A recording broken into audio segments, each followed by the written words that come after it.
Hello, everyone, and welcome to the Pathfinder RPG Q&A seminar here at GenCon 2019. So, this seminar, really, it's only Friday. I could get a little bit more energy out of you than that. Come on. There we go. Now I'm feeling it. All right. So this seminar, we are going to be kind of mostly doing Q&A. We'll talk to you a little bit about the game, but beyond that, it's going to be your questions and the questions from Twitch. So if you have questions about the game, I hope you brought them. I would, however, ask that if you have a question about a rules minutia that you just figured out, we don't even have rule books up here. Now, we might remember, but... yeah, didn't we have one that we left in the room? Quite possibly. But we can probably borrow one. The one thing I've learned about this seminar is the last thing we want to do is answer like, now the feed on page 48 says, and that is everyone is tuning out and falling asleep. So you're saying the last thing we want to answer at the rules Q&A seminar is rules questions? No. What I'm saying is what we search and rules questions. Yeah, no. There's a level of minutia that's like I compared this feat to this feat, and what do you think and how it reacts to? All right, I'm getting off track here. All right. So the point is. Questions about the game, yeah, let's do it, right? And, we'll get some minutia questions, it's fine, but we'll try and keep it moving. All right. So, hi, I am Jason Bullman. I'm the Director of Game Design at Paizo, and before we get going, why don't we introduce ourselves? Go right ahead. I'm Logan Bonner. I'm on the design team at Paizo, and all three of us poured our hearts and souls into the core rulebook and bestiary for this game. I'm Mark Seifter, and like Logan, I have a little bit less of my soul now because it's in the core rulebook and the bestiary for this game. In fact, there are phylacteries, so please don't destroy them. We need those. At least don't destroy all the copies. Yeah. We split it up Voldemort. Yeah. Whether or not your copy has a part of our soul, well, we're not going to tell you that. But they are out there. Although the special editions, they do. Yeah, no, those definitely do. But, this has been a labor of love for us for 3 years. And not just for us. Right? We work with an amazingly talented group of people at Paizo, from the folks who edit, from the folks who lay it out, from the folks who make sure we hit the right printer specifications, to customer service, to marketing, to sales, to warehouse. Everyone at Paizo has had their hand in this game. And in some ways, just as playtesters internally, as notes and ideas passed to us in the office, if you see anybody here at Paizo with these purple shirts, these delightful purple shirts, make sure to go up and say thanks. Purple. Make sure to go up and find them, say thanks, ask them to sign your book. They will be happy to do so. We are all super excited to get this game out to all of you. So before we do open it up to questions, I just want to kind of spend maybe 5-10 minutes talking about what Pathfinder Second Edition is kind of all about. At its heart, when we first started this process, there were a number of goals, and we ended up prioritizing them for the most part, but some of them just kind of stayed in the realm of these are things that we know we have to do. And one of those big things was we needed to find a way to take 10 years worth of game design and development and create a new system that still has home for all of those ideas, that still has a place for all of those stories, because ultimately we wanted to make sure that the game that Second Edition would become is a game that you already were kind of familiar with. The pieces were all there. We got the band back together and we're ready to go out on new adventures. And a lot of that is just making sure that the stories that you tell, the characters that you make, they went from 2 days ago being first edition characters to waking up yesterday being a second edition character. But I didn't want them to know the difference fundamentally. Right? It's not like they woke up and all of a sudden there were, dragon men everywhere. And I mean, there might be a few more goblins. I'll grant you that. But in our world, there were always a lot of goblins. So I don't know that that's really that different. But that was kind of our one of our primary objectives with the game. And why don't each one of you talk about some of the things that you thought were really important when we were designing the new game? I put you on the spot. Oh, yeah, you did. Okay. Yeah, no, I did. I can pontificate for 2 minutes. For me, so my background before I was a game designer was in computer science. And so I thought it was important when we were designing the game to not only, like Jason said, keep the story the same, but to work with just the many different years of new game tech and also ideas that are ideas you might see if you too work in computer science for how to design a big system that works really well for you. Because Pathfinder First Edition is a game I love so deeply that like I left my degree, I came to work for that at Paizo, and that's when Jason told me on the first day, oh, we're making a new edition too. Yeah, that was day one. Oh, by the way, we're making a new edition. Yeah, so Welcome. I was like, whoa. But also, it's sort of like that code that you may have programmed that you wrote it, you didn't really write it to specifications or with like any documentation, and you can get it to do anything. It works so well for you, but if somebody else makes a change, 5 things break somewhere else because all of the systems are a little bit different. And so with Pathfinder Second Edition, I thought it was important to have a modular design. Things were parallel, they were sort of documented, you could understand how the system overall works so that when there's that thing about the new edition that your group doesn't like, that isn't the best thing for your group, you can go in and change it completely and you're not going to break 5 things elsewhere. You want to remove the fact that you add your level to everything that's in the game. You can. You have a few things you have to readjust after that and you've done it. And that's one of the major math components of the game. You can just change it. If you try to do something like that in First Edition, oh my goodness, you might be able to, in which case, if you're not writing third-party products, you might want to consider going into it because you're probably skilled enough to design for the game professionally. So I just want to add an anecdote to that because I thought of a really good analogy. So back when we were working on First Edition, whenever we would create a monster, we had this giant monster creation spreadsheet. And what it was an Excel file that we would plug in data and it would output a monster stat block. Because, I mean, you've all built monsters in First Edition. It's like break out your slide rules and, start really, hammering down on some math. And this spreadsheet over the years became so large and so convoluted. And it was designed almost entirely by Sean K. Reynolds. That as the system went on and as the years went on, more and more parts of it just started breaking. Because they would update Excel and it would have different syntax, and all of a sudden there would be entire parts of the spreadsheet that would just give us like syntax error, blah, and it'd be like, okay, well, I guess we don't get to figure out what monster skills are anymore. I don't know. Arcana. But that's a good analogy, right? It's that the game was so robust, it was so deep in how it did the things that it tried to do, that the moment anyone else had to come in there and tinker, you had to rediscover the entire path. And that it can be very fun and very rewarding. And I mean, we did it for 10 years, so, we had a good time doing it. But there comes a point where you just have to go, isn't there a better way? So, That give you time to figure it out? Yeah. all right, Okay. good. I didn't listen to anything you said. I was Okay, yeah, thinking perfect. of my own answer. You never so have it's to. fine. So It's the same answer. So my answer is the thing that I find really compelling about role-playing games is your choices and how they matter and how they influence the game. And I think having those choices be meaningful and impactful is one of the most important things you can do for an RPG. And I feel like Pathfinder 1 had a lot of choices that weren't choices. It was like, I want to figure out about that monster. Okay, well, I'm just going to roll it because there's no consequences to not rolling it, so I might as well. And we kind of wanted to put in more risk and more interest in that. So it's like, what's the worst thing that can happen in First Edition if I try to identify this monster? Well, I spent no actions to do it, and I failed, and I got no information. Oh, no. Now it's like, I'm going to try to figure out about that monster. Well, what if you're wrong? Yeah. Well, you can be wrong. You can critically fail and get wrong information. Whereas in First Edition, it's just like, well, I can't be wrong. I can just not know anything. nobody ever knows wrong information about anything. That's true.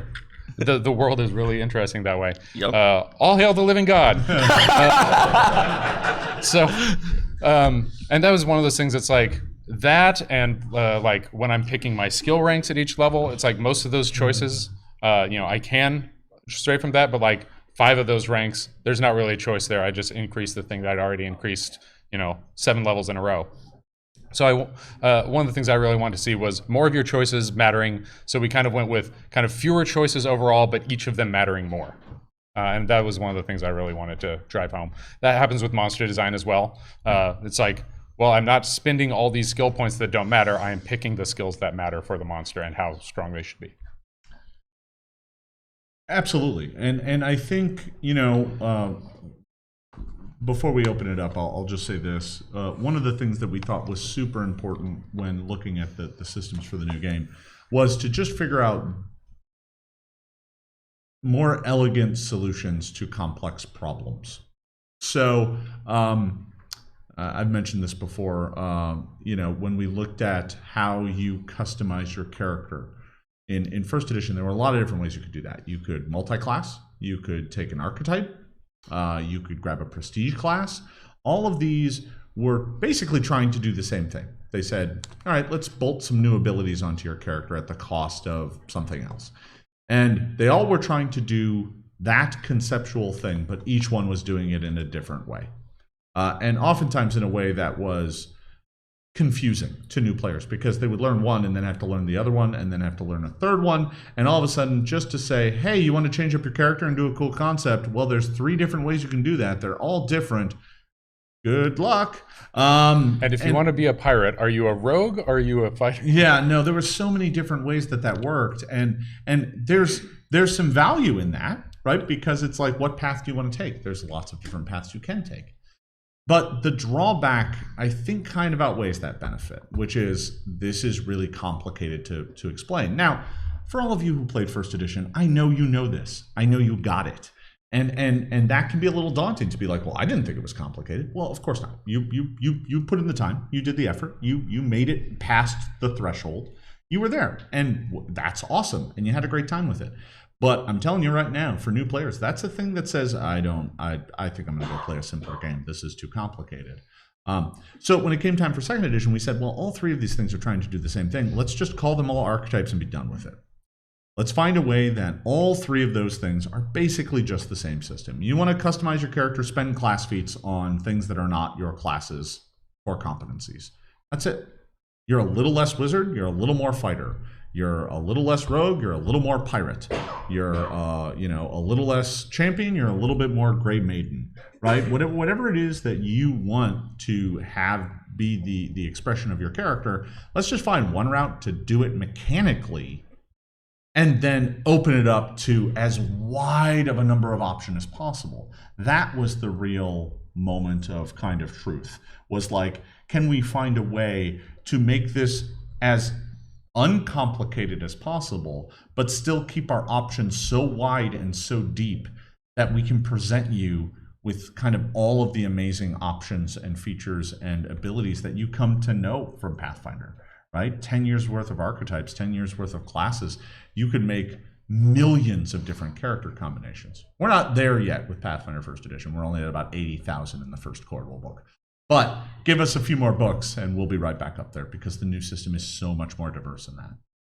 So I think, unless anyone has anything else they want to add, we can open it up to questions. I think we've done enough pontificating. Ready. We've done enough philosophy of 2E for the philosophy of 2E. That's on Sunday. That's on Sunday. So yeah, before we do get started, just so folks know, this is our only 2E seminar today. Tomorrow, there's another character creation seminar, and there's the Paizo 2019 and Beyond seminar. If you want to know about all the kind of cool, crazy stuff coming up in the future, that's the panel you're going to want to be at. The panel that we're doing on Sunday is the philosophy and kind of future of Pathfinder.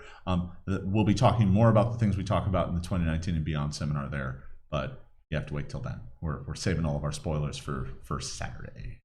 So at this point in time, I think what we'll do is we'll open it up for questions. Note that this is on Twitch, so if you ask a question, you will be on Twitch, or at least your voice will be.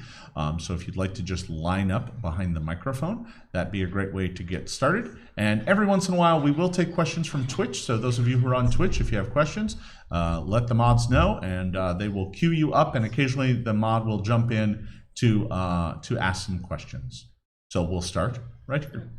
Were there any rules that you were surprised or heartbroken to not have survived the playtest? Not really.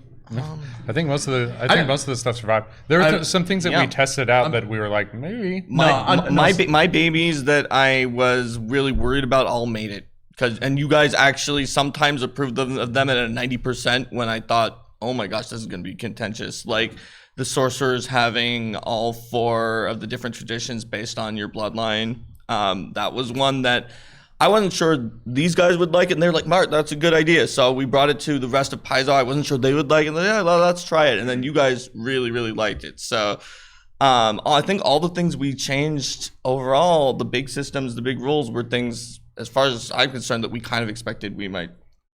Oh, I'll throw myself on this grenade. I kind of wish Resonance would have made it in some way, shape, or form. I know everybody hated it, and I'm not even going to try and defend it because the implementation for it was all stick and no carrot. But the carrot was really going to be an interesting part of it. We just never really got to fully explore it. Well, it did make it in some form. Because the part that was popular was a limited number the of investor. Yeah, absolutely. But I think there was the thing that we never got around to being able to fully play with was using Resonance to like supercharge magic items and things like that, which would have been really awesome. But ultimately, not being able to drink a potion was just a deal breaker for everybody. It was I get it. I mean, it was a cure is worse than the disease kind of thing. It was we could try to solve the problem this way. So the problem still exists, and we've tried to find ways to mitigate it. But fundamentally, like the tracking and was too much of a pain in the ass. Yeah. So not all of our babies are precious. I also liked Words of Power, so whatever. I have a one that is not a rules thing, but the thing I really wish we hadn't changed is having the magic items just in alphabetical order. Because that was one of the things like the surveys really said, like, no, we want magic items broken out by category. But it makes it just much easier to reference, kind of like the spells chapter, if you're like doing an adventure and you I have trouble finding them like this, but you guys wanted it, and we gave you guys one that's easier for you. We'll get used to it. It's just going to be for a little while. It's like, wait, where are runes again? All right, they're in that spot. It's one of those things that's like, it's more of a pain to run it using, if it's broken up by category, but if you're shopping, it can be a lot more useful. Yeah, that's fair. Yes. Next. Okay, so the first thing I want to clarify is like I was one of the people who wrote like a thesis-length paper on the issue with resonance and like not being able to chug potions. So you have no idea how many of those I have. I could have a PhD in hating resonance. No, we could run a conference on hating resonance where we submitted all the papers for peer review. Yeah, we're gonna have that in the Bahamas though, and I'm just gonna have that at the beach.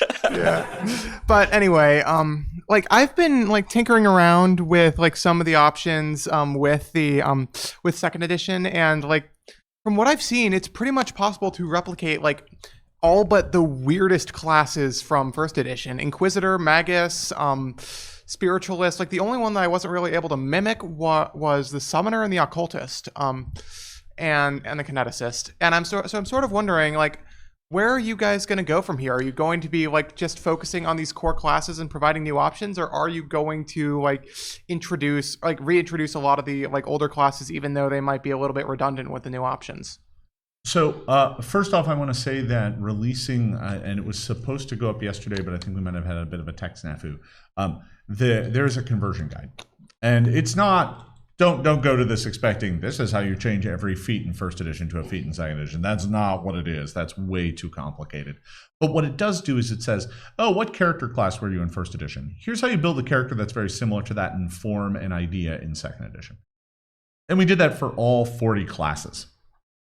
And I would say that there's like 7 or 8 where we hit a point where we're like, yeah, you can kind of do this. Like Summoner, we're like, you get an animal companion and give it tentacles and 4 butts. I don't know. That's I guess. I think that got cut out by edit. But there's 7 or 8 that are really kind of tricky because we just don't have any of the rule systems in place for them. Like, I mean, the Gunslinger's awesome, but we don't have any rules for guns yet, so that's going to make that a challenge. It's not impossible. As a matter of fact, it's pretty easy to look at how we build weapons and kind of imagine what a gun might look like in Pathfinder Second Edition, so I don't think it's hard to do. I mean, if you reskinned your crossbow, then not reload, if you just make a crossbow noisy, you're pretty much there. Yeah, kind of. But I think, that's kind of something that we've thought about already. We talk about converting monsters and classes and things like that. As far as where the future goes, go to the 2019. Go to that first. Go to that first. But I think the thing is, there are a lot of classes, and one of the things we heard like really early on, once we put out like the playtest version of the Sorcerer, was people saying like, well, that's just the Oracle now, right? You can just make an Oracle, which is very slightly true. It's like mechanically you can have something that looks pretty similar to an oracle in the broad strokes, but the sorcerer doesn't tell the same story that the oracle tells. The sorcerer is about like, well, I was born with this magic blood and I get to do these things and my magic bloodline comes out through me. Whereas the oracle is in a very different spot from that sorcerer. So a lot of it is, even if they are using the same spell list, even if they are casting spells in the same way, there's so much other color that, because Pathfinder, even first edition, was not 3-5, whereas like, well, that is the distinction, kind of. Yeah. Pathfinder introduced the bloodlines to sorcerer, and that's the same kind of thing we're going to continue doing with classes, is like, what is the extra additional story-based reason that this class is different from the other one, and that's still going to be really, that's going to thrive. Oracle's a good example of one that looks the same on the surface level but has more depth. But I'll give the Slayer as a counterexample, where literally the Ranger went from just like hating a certain type of person to now studying individual targets like the Slayer did.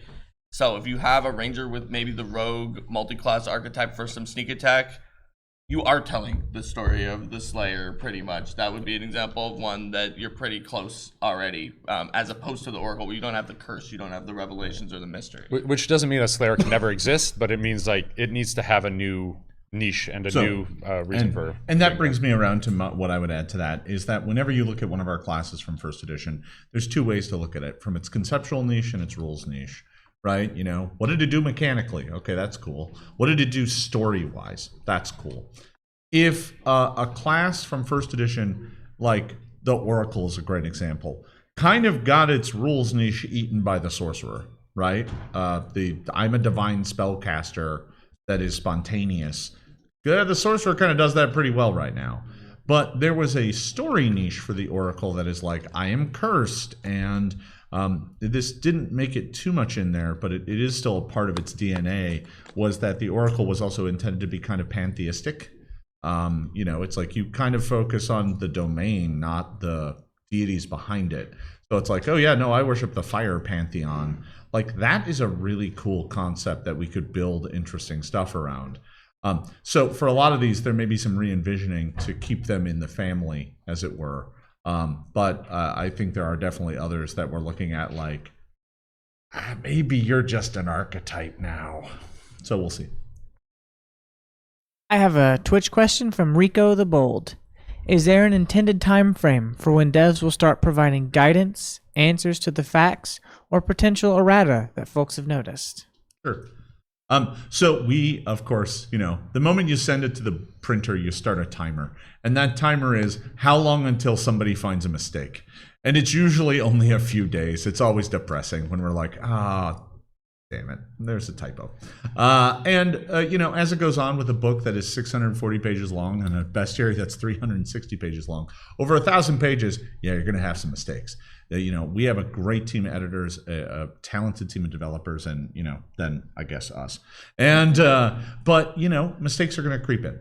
So when are we going to get around to answering those? I would say soon. I think you will see some, what I would call early day errata for a few things that we noticed that are kind of game critical. I don't think I told everybody before, and it was like, we know of a couple things that we know are kind of more problematic than others, but we didn't run into anything that was like, oh, the game breaks if we don't tell anyone about that. So that's good. But the things that we did find, a few of them are rather irksome. There's like the wrong symbol on was it a ranger? A ranger feat. Yeah, there's a ranger feat. You guys figured it out. You said that can't be a free action. Can't be, and you are correct. You're right. It's a reaction. Correct. So yeah, in your core rulebook, just turn that empty free action icon. Just marker that in to make it solid. It's supposed to be an action. So, but we'll release some of that probably in the next few weeks. As far as errata and FAQ, the policy for that is still kind of gelling up, but you know, it'll probably be not entirely dissimilar to first edition. We'll be taking errata questions and feedback from all of you. We'll do our best to get some of that out to you, and then it will eventually get incorporated into future versions and printings and all that kind of stuff. But the game just released, so we're still building that list. Other than the 3-action economy, what's your favorite new rule or modified rule from first edition? All right, well, this time I can give it because last seminar we said, what's your favorite new rule that hasn't already been stated, but we'd already stated it. So 4 degrees of success. are it's one of the things that I was pitching for very early. Jason talks about our 3 years. Those are 3 heavy hardcore years with maybe a break for Starfinder in there so that they went back further. This was from maybe that first year after Jason was like, hey, we're going to make a new game. Makes a few concept docs, a few little things that you're looking into. And the 4 degrees of success was something very early on that I was very interested in and that I think have a big impact on the game. Pathfinder has them a little bit already, right? Because if you fail to disarm a trap by 5 or more, it goes off. If you fail to climb by 5 or more, you fall. But standardizing that across the system. So if you succeed by 10 or more, you get a critical success. Fail by 10 or more, you get a critical failure. And the 20 and the 1 up or lower your success rate by 1 rate. It has so many interesting effects throughout the game, especially in terms of spells that used to be save or lose spells, where it was going to be no fun for pretty much anyone except maybe you on one of the sides of it, because whenever the wizard casts the save or lose spell on the boss, it's either like, wizard, you did nothing, the boss saved, why did you waste a turn, why did we even bring you? Or, wizard, the fight's over. Mark's really mean to the wizards in his Wizard, party. like, Why did we even bring you? Yeah, why and he's would we like, bring you? I just wanted friends. Yeah. Back of the row, Ezra. It's like, wizard, you just ended the fight. We didn't get to attack. I'm usually the wizard, so I've seen this when I've cast those spells. We didn't get to do anything. That was no fun for us. So, with 4 degrees of success, now that those 2 things can still happen, but they are so unlikely that people won't eventually get frustrated with the wizard after, say, 4 successes on the enemy save. They were like, you did nothing for 4 rounds in a row, or 4 combats in a row that the wizard ends on the first round before anybody goes. Now, those are rare. More likely, the wizard will do something awesome, but not fight-ending, because a regular failure, or pretty good, but not great for the regular success on the saving throw. I'm going to go with monster creation. I think first edition kind of told you, okay, build a monster this way and try to hit these numbers. And second edition tells you, these are the numbers. Make the monster balance out the way you want it to play out. Give it abilities that are cool and interesting. Look at the bestiary and see which abilities you can grab and add on as needed. And I think that's going to make monsters just a lot more interesting, a lot cooler, and is just overall a net win. For me, I'll go relatively simple and big picture as well. I could pick tiny little bits of minutia, like I really love this cool ability on the skeleton. But throwing your head at somebody is just hilarious. I'm sorry. I laughed and laughed. The first time I did that to somebody in the office, they were just like, "What?" and I'm like, "Yeah, he just pulls his own head off and throws it at you." Okay, but no, I would actually go with. I love the way that the proficiency system just kind of unifies the game. It allows you to be able to speak a common language that's like, oh, I'm trained at longswords. Oh, okay, cool. Well, I'm a master at stealth rolls. Great. Everybody knows what that is. The moment you learn what that formula is, it's just like, yeah, now I know how the math of everything works. And you don't have to do it in terms of numbers. You can do it in a way that's kind of more descriptive and almost in-game. I'm not sure people in the game would be like, you should go see our expert blacksmith. Wait, is he really an expert or is he a master? Because we actually need a master. I don't think you actually do that, but it does get you closer to that than being like, oh, we need someone with a +8. Who's your +8 blacksmith? Is he over there? No, he's +7. Kill him. Or at least, blacksmiths. or at least make him fight some more things so he gets a +8. I think there's some fun tech in the way that functions, that it allows us to have things that now compare properly, right? So we can do an athletics check against a reflex DC, and that works. That doesn't break the game. It means we didn't have to have stats like combat, maneuver, defense anymore, because that was a stat we had to create just to make the numbers work. I'm just glad those are gone now. It's just so much simpler, which means you can get back to what you really are there to do, which is tell a good story. Next.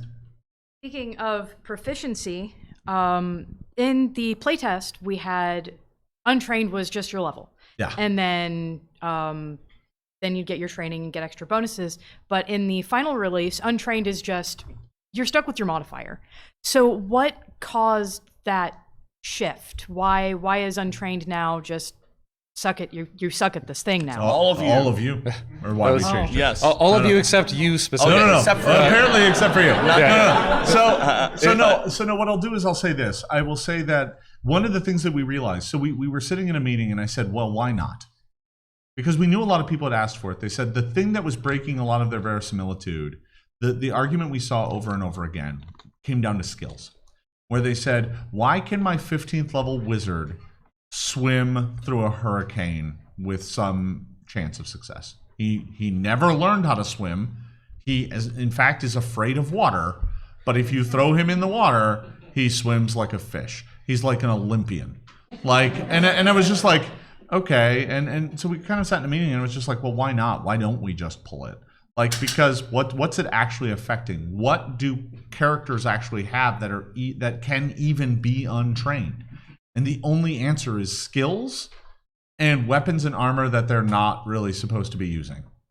And it was like, oh, yeah, no, let's just pull it. I mean, nobody's untrained at will saves.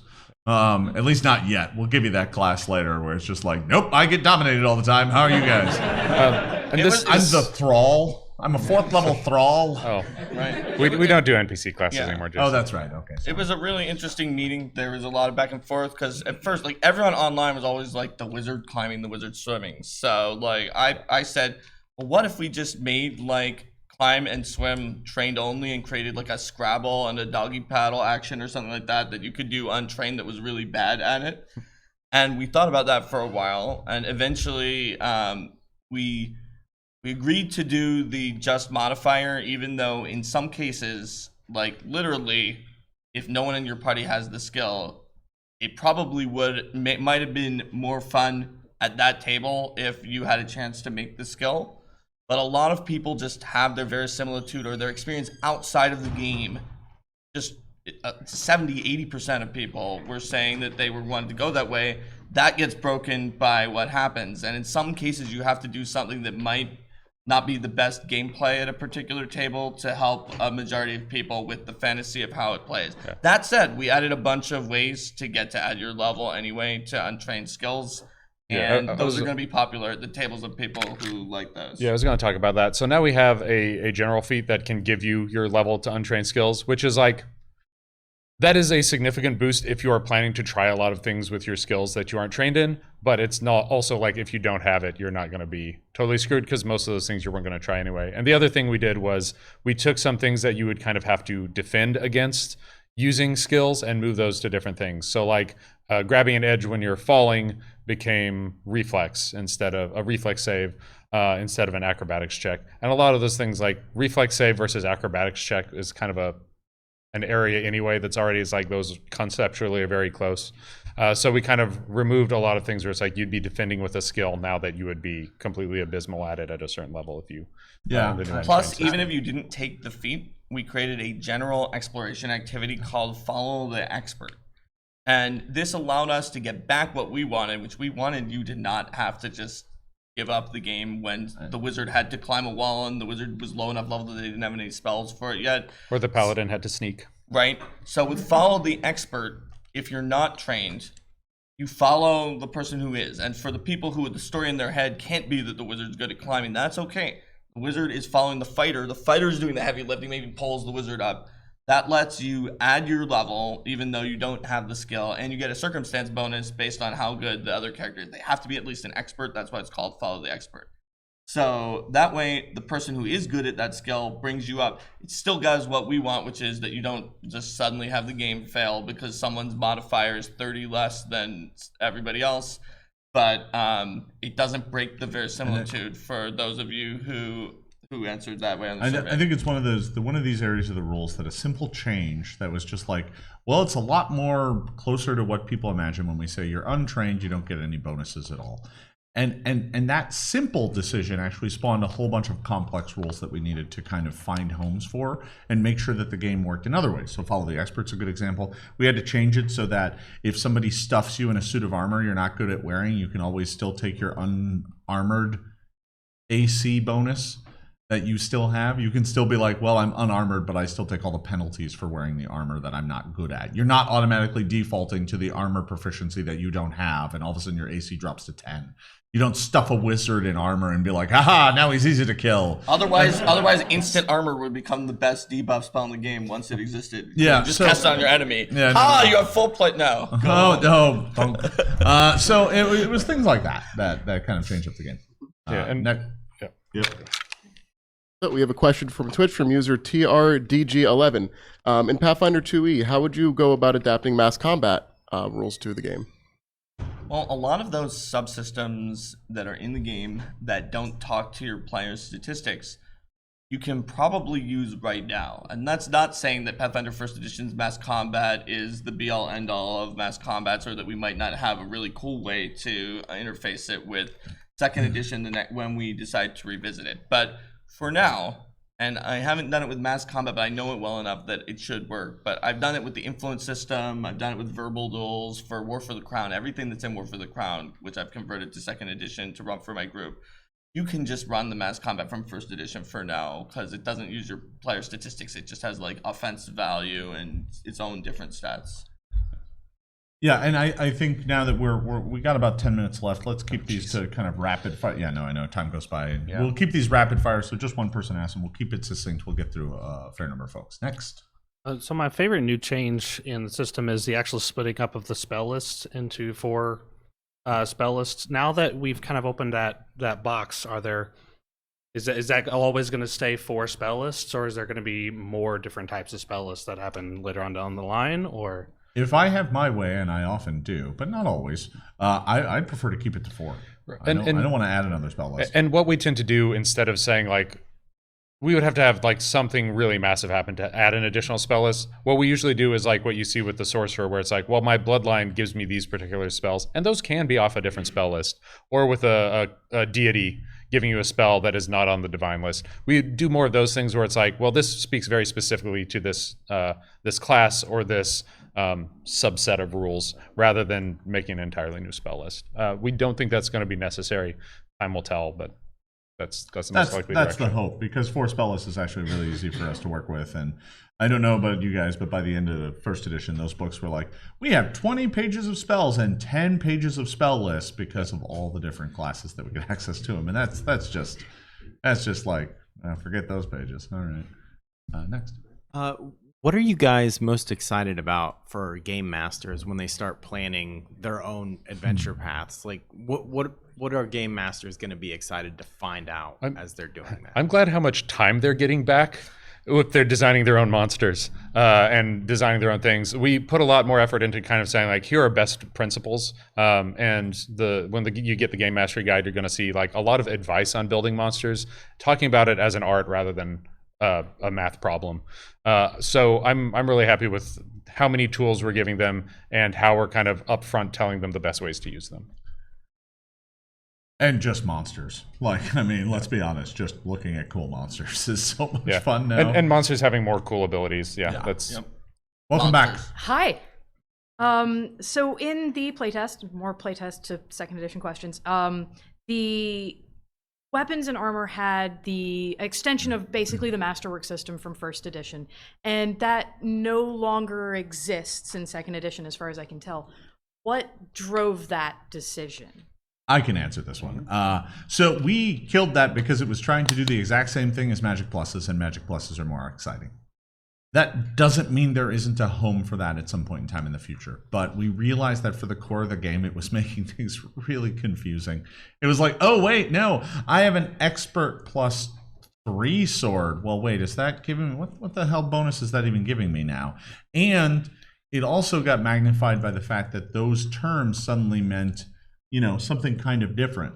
Saying you were an expert now kind of meant level +4. And if we gave you an expert longsword, it wasn't going to mean +4. So that automatically now all of a sudden decoupled from the system in a way that we were like, oh no, we'd have to come up with different terms already. So the whole thing just kind of unraveled because of other changes that were more important. And we also asked you this in the survey, and we wanted to know, basically there was a question about magic weapons and magic items. with pluses. And the answer you guys gave was decrease the value of the pluses. They're too much. They're causing too much of an impact on the game. But we want them to still be in there and do magic and give the bonus.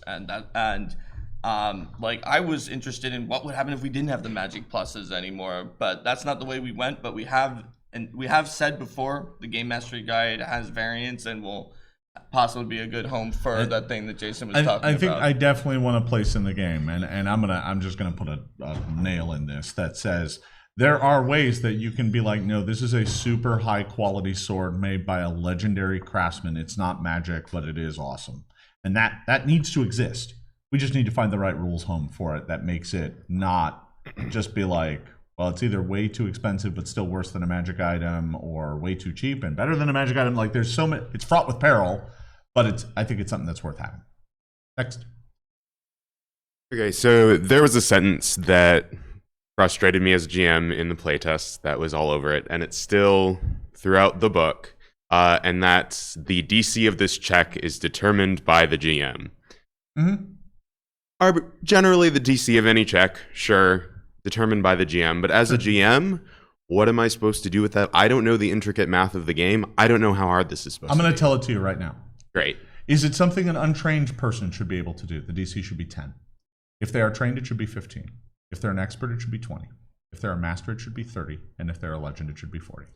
Thank you. You're done. Just to clarify that just a bit, and Jason said at the start, that is the hypothetical person. That does not mean, oh, this character in my specific group is expert, therefore I have to give them the expert DC. Yeah. And then you can kind of do +2, +5, +10 for hard, very hard, incredibly hard, and same with easy. You can do minus to minus. If you had no idea, that's where you go. If you knew this stone wall was created by a 13th level stonemason, there's also a table for like the person or enemy you're going up against is this level. Here's what the DC is. So we've got the simple table Jason gave. We've got the level by level table if you know the level of the opposition in that case. Use one of those. Or make it up on your own if you do know the math and want to make something else up. So let me give you an example that'll help you understand how this would actually work here real briefly. You have a rogue who is being chased by a dire wolf through the woods. And they run up to not a pine tree that would be easy to climb, but something like an oak, where they have to get up the trunk before they can get up to branches to safety. I wouldn't say that that's something an untrained person can climb easily. I would probably say, yeah, you should be trained for that. So let's call the DC 15. All right, great, it's 15. Except for the fact that it's in the middle of a thunderstorm, it's raining heavily, and the bark is slick. Let's just bump it by 2. It's now 17. That's it. We're good to go. If there were handholds in it, I'd knock it down 2, right? You just bounce things up and down. It's real simple. What if I had pitons, Jason? If you had pitons, you would start putting them in, and then I'd have you roll for initiative as the dire wolf bit you in the butt. Specifically. Next. I actually have a question about something you discussed earlier in the seminar in response to my last question. Sure. Like what you discussed about classes, like having like 2 aspects, the crunch aspect and the fluff aspect. I personally disagree with this, but I'm sort of curious, like, why do you feel that the fluff aspect of a class is so important to it when fluff is, in a lot of ways, mutable? No, it is mutable, but what it is that and I wouldn't, fluff makes it sound too light. I would say it's the story aspect. And what that is that's how all of us hook into a thing narratively.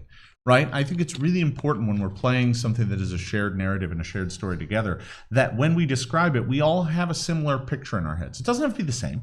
It won't be. It kind of can't be. But ultimately, we all need to be able to share in the story together. So the story of a thing is really important. Like having a thing have its rules equate to its place in the world, and the way its narrative, the way its story plays together.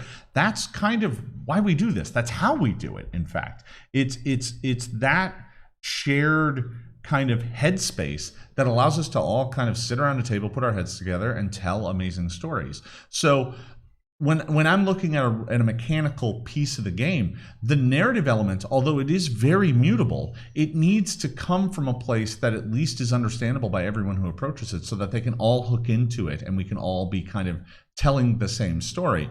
If I strip away all the narrative pieces and instead I'm just like, well, you're just a collection of numbers and stats, that'll work great if you want to reskin the game to be a Cthulhu horror game, and that'll be fun.